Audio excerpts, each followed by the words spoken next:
Hello everyone. Today we need to talk about something really important that is happening in Sweden. Starting from March 1st, 2025, there are new rules for people who come here to seek asylum. This is a big change from how things used to be. The Swedish government has decided to create a new system for where asylum seekers will live. It is very important for everyone to understand these new rules, especially if you or someone you know is seeking asylum. This information will help you know what to expect and what you need to do to follow the law and get the support you are entitled to. The main change is about accommodation, which means where you live. From now on, every new person who applies for asylum in Sweden will be given a place to live by the Swedish Migration Agency. This place will be in what they call an Asylum Accommodation Center. These centers are sometimes called reception centers or return centers. This means that you can no longer choose to find your own place to live when you first arrive and apply for asylum. The government wants everyone to start their journey in Sweden from one of these official locations, which they manage directly. This new system is designed to be the standard for everyone. The idea is that all asylum seekers will be housed together in state-run facilities.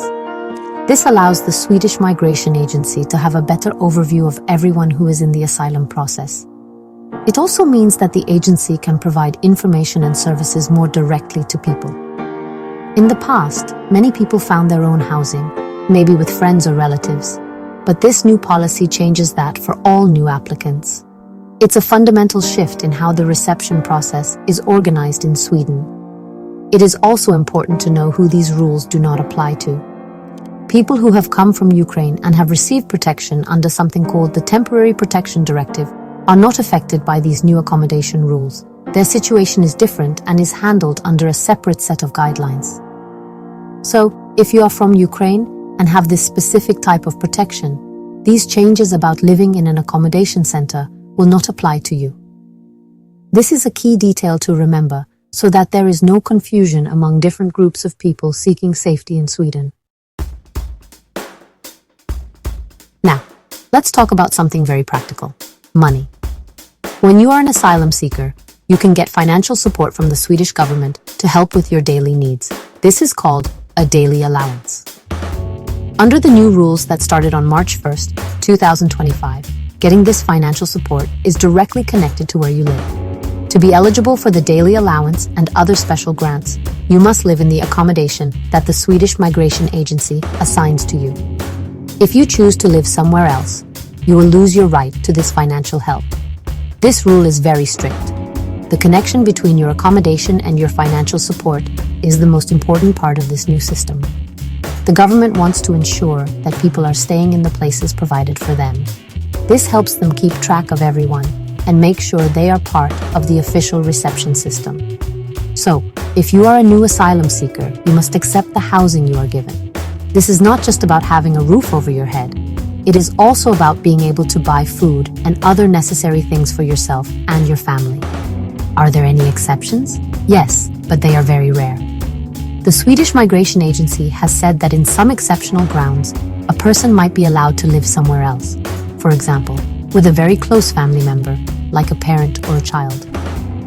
However, they have made it clear that they will apply this exception very restrictively. This means that only in very special and serious situations will they consider allowing someone to live outside the assigned center. You cannot assume you will get an exception.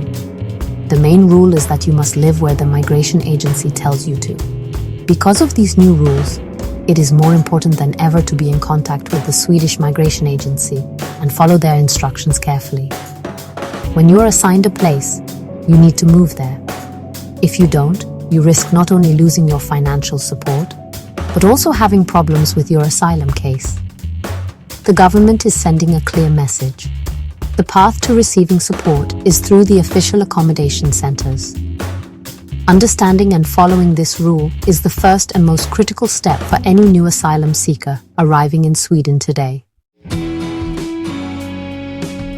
So, what happens if you applied for asylum before March 1st, 2025?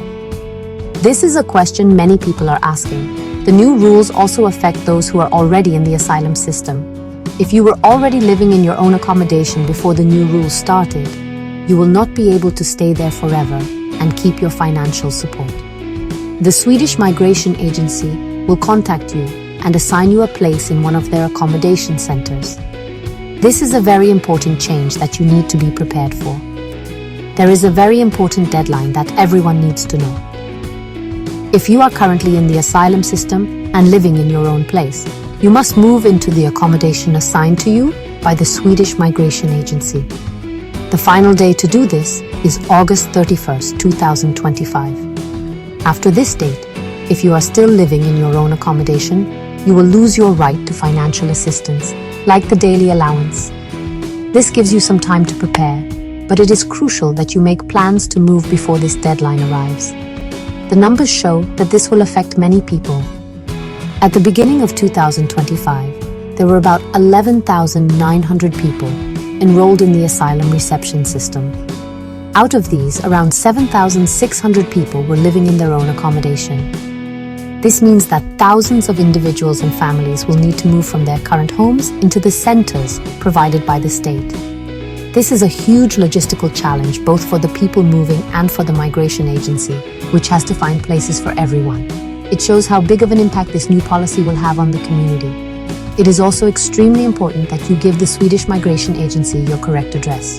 If you are living in private accommodation, they need to know where to find you so they can communicate with you about your case and your new assigned housing.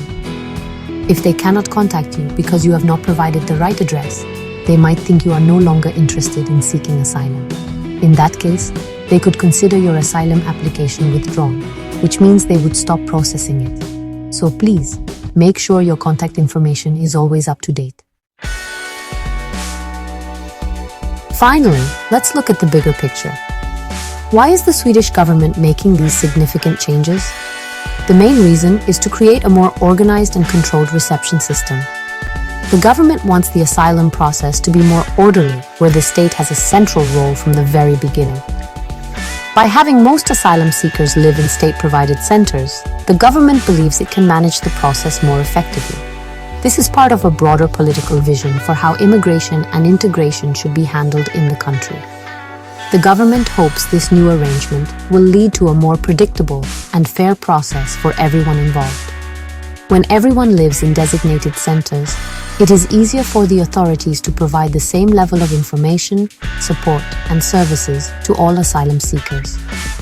This can help avoid situations where some people fall through the cracks or live in overcrowded and unsuitable private housing.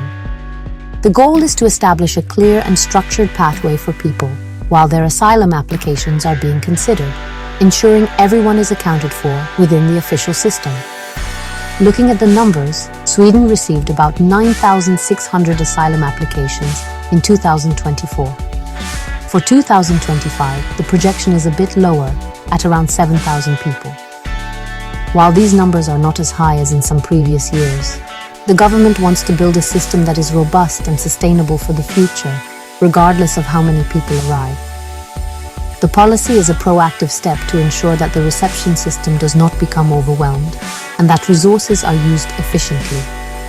It is about creating a predictable framework for years to come. In conclusion, these new rules represent a major shift in Sweden's approach to asylum reception. The government's goal is to have an orderly, state-managed process where financial support is linked to living in assigned accommodation. This is intended to give the authorities better control and to ensure a more uniform experience for asylum seekers. This is the new reality, and adapting to it is key to navigating the asylum process successfully.